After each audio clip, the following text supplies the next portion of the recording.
Going through a breakup? Don't let that pain start lying to you. Stay tuned. It hurts.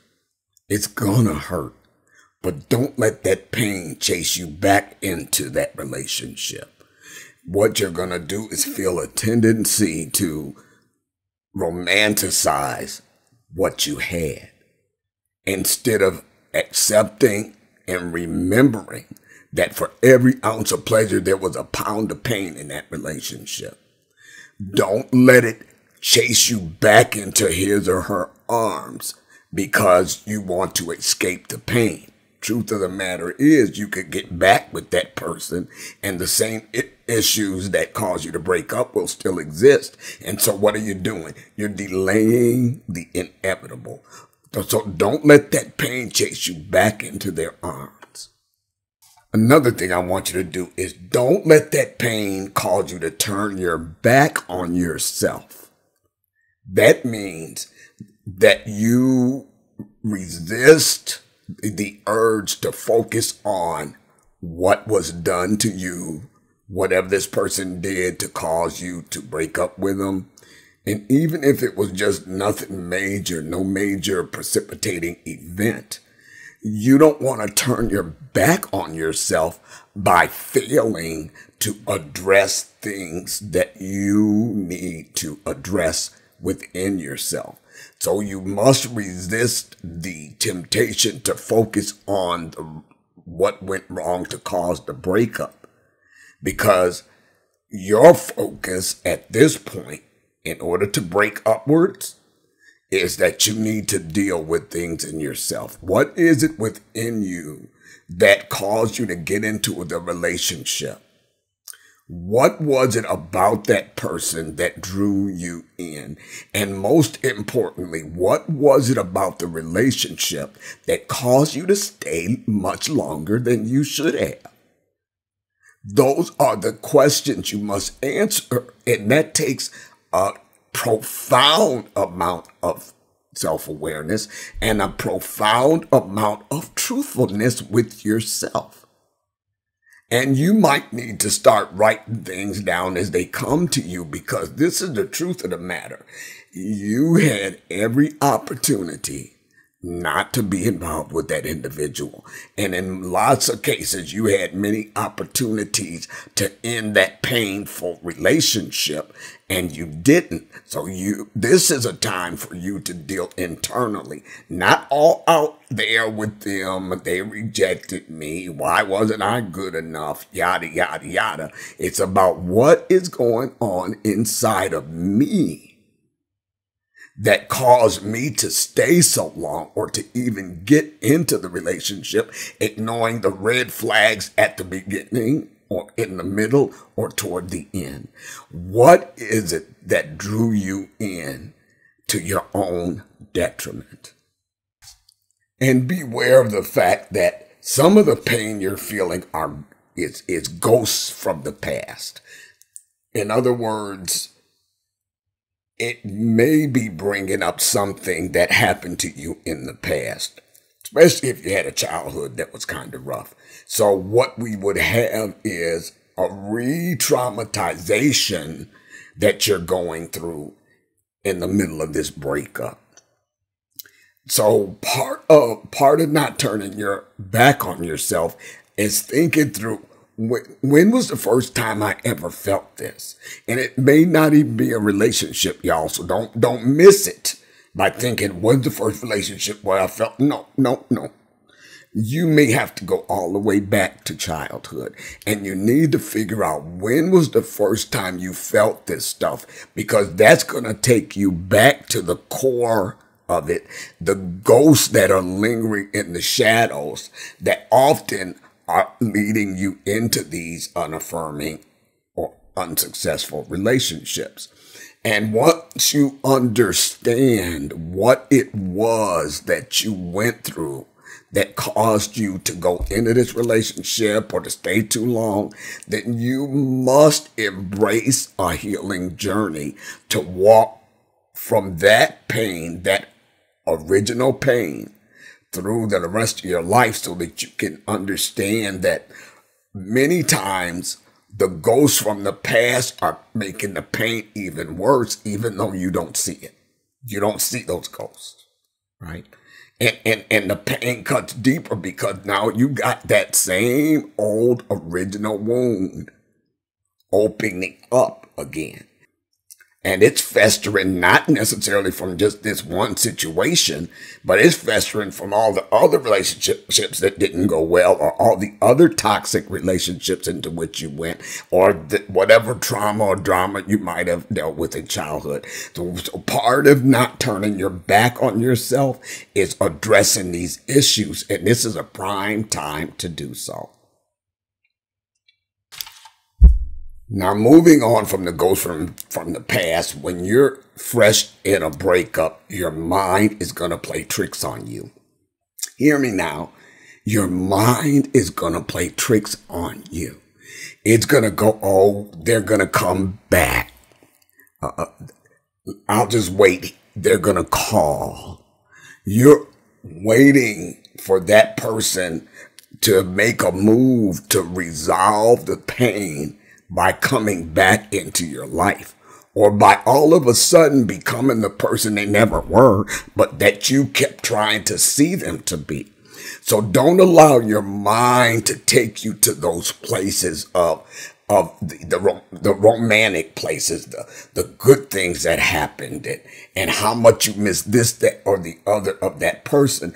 Eventually, you can use that information to determine what you actually want in life. But at this point, in the middle of a fresh breakup, you can't go there. Don't go there, because it's your mind playing tricks on you. Again, every ounce of pleasure, there's a pound of pain. So once you see you're going down this rabbit hole, okay, then you need to deliberately stop. Grab your breakup journal and write down the things in the relationship that were not working for you. How many times they came up missing in action, didn't return your texts or your calls, or they mistreated you or spoke to you a certain way. God forbid they hit you or abused you physically. Any kind of emotional abuse, gaslighting. You have to write that stuff down, because your mind doesn't want to take you there. But that's where you need to go in order to get a grasp on the reality that you're losing touch with because of the pain. Another thing I want you to do is to focus where you have control. That means that when you start thinking about all out here, whether it's what they did wrong, how they mistreated you, anything that you're starting to think about that gets you stuck and angry, you have to recognize that you can't control that. First of all, the past is the past. You can't control the past. You can't go back there. You can't change that. Second of all, you can't change that individual. Even if they were standing in front of you right now, you can't change them. So you cannot focus there. You have to focus where you have control, and that's over yourself. Another thing I want you to understand, that you are in a process of grieving, right? What's in your face now is the pain, okay? But understand that just like if you lost an individual to sickness, or they left this earth for whatever reason, the same grief process will occur after a breakup. Now, why? Because you're grieving. Understand me, I'm not trying to be mean. You're grieving what never was. You're grieving what never was. And as far as we who have been traumatized, it's very easy for us to romanticize a relationship or a person, because we just want them and need them to be what we want and need them to be, to the point where we ignore the truth that's in front of us. Okay? And so you don't want to get caught into this cycle of not understanding that part of your grief is grieving something that never was. Now, there are cases where you are grieving something that actually did exist. Maybe you had good times, or this person was good at one point and they left you for somebody else or whatever. That's okay. That was reality for you. But whether you're grieving an actual loss or grieving something that you fooled yourself into believing existed, you are grieving. Full stop.